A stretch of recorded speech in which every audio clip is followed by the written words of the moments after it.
Okay mga ka-trigger, it's me again, ang inyong Pinoy Firearms Instructor na gunsmith din naman. Pagpasensyahan ninyo ang aking boses sapagkat nagbago na ang klima dito sa Kuwait. Naging tag-init na kaya ako ay inubo at may kaunting sipon. Kaya hindi nga tayo nakapag-live nung Friday sapagkat hindi kaya ng aking lalamunan. Pero pinipilit ko pa rin na sagutin ang inyong mga katanungan. At bago ako bumati, gusto ko lang munang basahin ang katanungan ni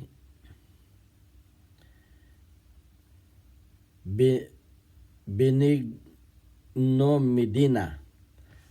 Okay, kay Benigno Medina, ang sabi niya, Sir, advisable ba na matigas ang coil spring? Pwede bang bawasan? Thanks po. Ayan, magandang katanungan ito kaya bibigyan natin ng pansin. Okay, kaya meron tayo ditong dalawang yung isa may bawas at yung isa ay wala. Sasagutin natin yan mamaya kung ano magiging epekto niyan.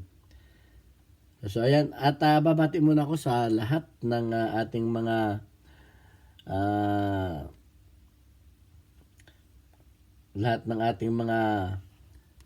subscriber. Tayo ay nasa 33,960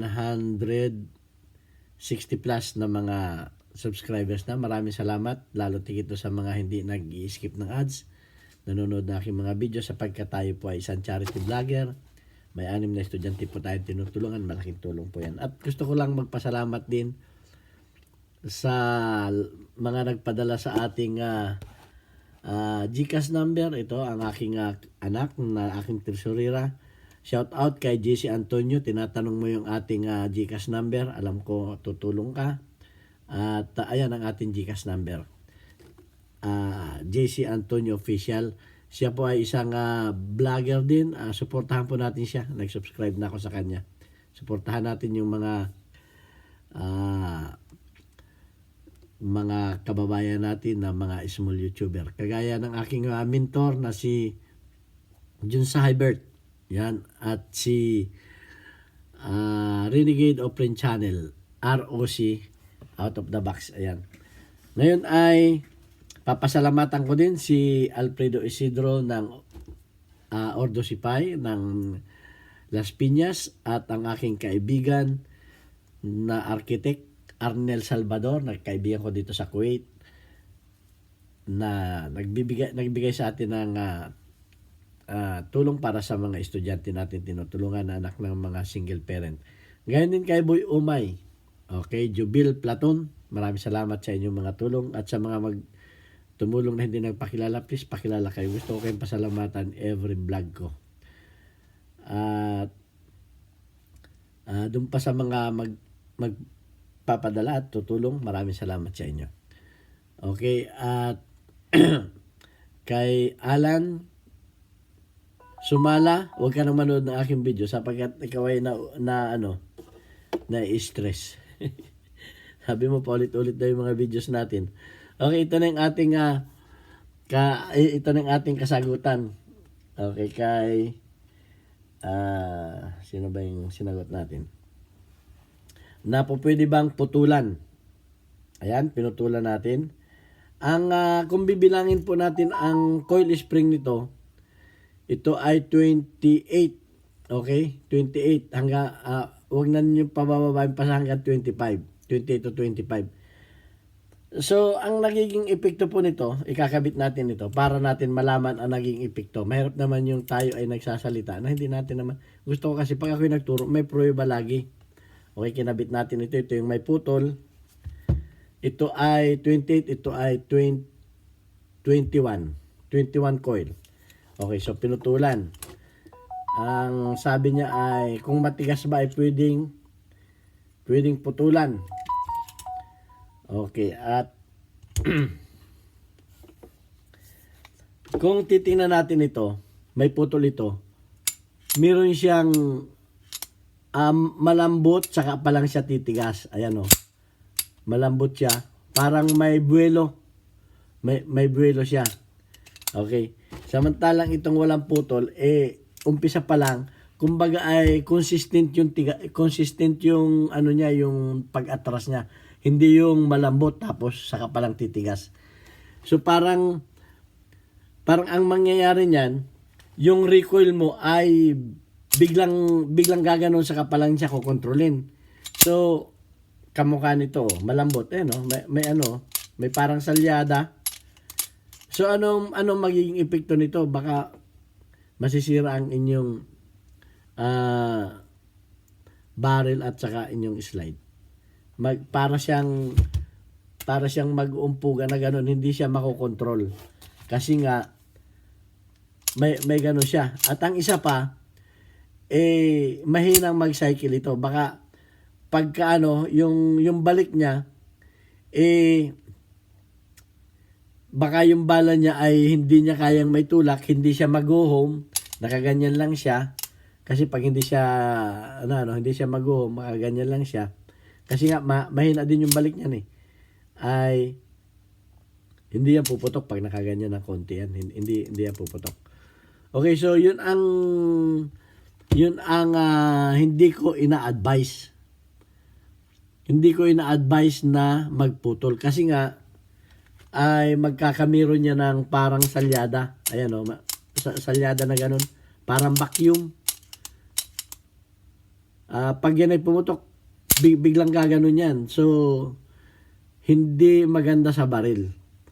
At lalakas pa yung recoil niya. So, hindi ako nag-a-advise na putulan ninyo kasi nga, yung hindi magiging swabe yung slide hindi magiging swabe yung slide nito. Mas maganda pa yung kayo kung from 16 pounds to 14 pounds, pero umpisa pa lang ay kinokontrol na yung atras niya. Umpisa pa lang ng atras niya, hindi yung gaganon siya. Hindi yung gaganon tapos ay saka pa lang siya titigas. So nagkakamiron siya ng kumbaga sa suntok ay hindi kontrolado yung atras na gano'n, kumbaga gumanon tapos ay gaganon. So hindi po advisable na pinuputulan ang recoil spring kung gusto ninyong palambutin. Kung gusto talaga ninyong palambutin, magpalit na lamang kayo ng recoil spring. May nabibili naman yan. Ang standard ay 16 pounds, may 14 pounds hanggang 12 pounds kung underload ang inyong mga bala. At yan naman ay may video na tayo, hindi ko napapaliwanag yan. Panoorin na lang yung mga videos. So, kailan naman dapat putulan? Ayan. Pwede magputol. Ganito naman. Yung mga gustong magputol. Ganito, tuturo ko sa inyo kung bakit pinuputulan. Ayan. Ito. Kung mapapansin ninyo ito, ayan. Ito yung spring ninyo. Pag yan ay ipinasok ninyo, kahit pa yung may mga guide rod. Okay, ito mahirap pag walang guide rod, di ba, no? Pag ipinasok ninyo yung inyong pagka isinagad ninyong ganyan yan, okay? Yan. At hindi yan naglapat. Hindi ito naglapat. Magputol kayo ng spring. Pag yan ay isinagad ninyo at yan ay ganyan, bilangin ninyo yung nakalabas. Bilangin ninyo yung nakalabas at yun ang iputulin ninyo. Dapat yan ay nasasagad na ganun. Okay. So, yun ang advisable na nagpuputol ng spring. Isusukat din. Pero ingat lang kayo kasi medyo masakit yan sa kamay. Ayan dapat nakapasok na ganyan yan. Yan ang palatandaan na dapat kayo ay magputol ng spring. Okay. Subukan natin itong isa. Yan ang palatandaan na dapat kayo magputol ng spring. Okay, marami akong baril, pero huwag kayong magtatanong ako nagbibinta ng baril. Hindi po ito sa akin, ito po sa kumpanya. Ako po ay 20 years na nagtatrabaho dito sa Mayadin Shooting Range bilang isang firearms instructor, gunsmith. At ngayon ay consultant na. Kaya huwag ninyo ako hanapin sa Pilipinas para magpagawa sa akin ng baril. Yan lang ang masasabi ko sa inyo.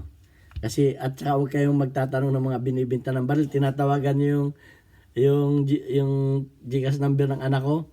Nagtatanong daw kayo kung may binibintang baril. Wala po, no, for sale po sa ating YouTube channel.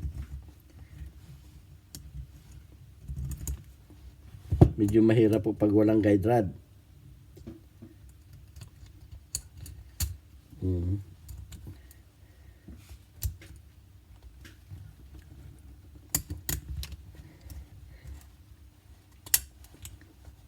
Ayan o, ito yung isa. Matigas. Lumalapat yan. Ito yung mahaba. Papakita ko sa inyo. Masakit lang sa kamay. Okay. Ito yung mahaba o. Kinakailangan ito ay papasok lahat dito. Okay, medyo mahirapan lang ano. Ito naman yung maiksi o. Ayan o. Pinakita ko lang sa inyo, maiksi. Okay, pinutulan yan. So, ganun lang ang